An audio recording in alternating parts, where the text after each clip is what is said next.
আসসালামু আলাইকুম এভরিওয়ান, সবাই কেমন আছেন? আশা করি সবাই ভালো আছেন। তো আজকে আমার কপিল রেস্তোরাঁ চলে এসেছি কাজ করার জন্য।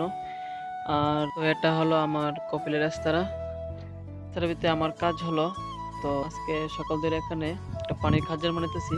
তো এটা হলো পানির খাজান। তো আপনারা যে টাঙ্কি দেখেন, তো এই টাঙ্কি বসানোর জন্য। তো আজকে এখানে একা একা কাজ করতেছি।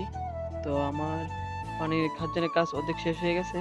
তো এখন উপরে যে গ্যাপটা দেখেন, তো এখানে শুধু জেসার বসাবো। তো তার জন্য আমি এখানে জেসার কাটতে রাখছি। তো এখানে জেসার আমি এখানে একা একা বসাবো। আর আমার যে কপিল রেস্তোরাঁ, তো রেস্তোরাঁ এই যে ঘরগুলো দেখেন, এই ঘরগুলো আমরা এর আগে কাজ করে গেছিলাম। আর এদিকে আবার মুরগির ঘর আছে।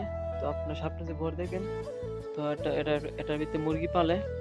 আপনারা যে উপরে গ্যাপটা দেখেন, তো আমি এখানে উপরে জেসার বসাবো। তো আমি একা একা বসাবো। তো কিভাবে বসাবো আমি আপনাদের দেখাবো। তো সম্পূর্ণ ভিডিও দেখে যাবেন। তারপরে আমি জেসার নিয়ে আসলাম। আর আপনারা যে জেসার দেখতেছেন, তো এটা ওজন 30 থেকে 35 কেজি হবে। তো এরকমভাবে আমি 3টা জেসার নিয়ে আসলাম। তো তারপর আমি একটাকে উপরে তুলতেছি।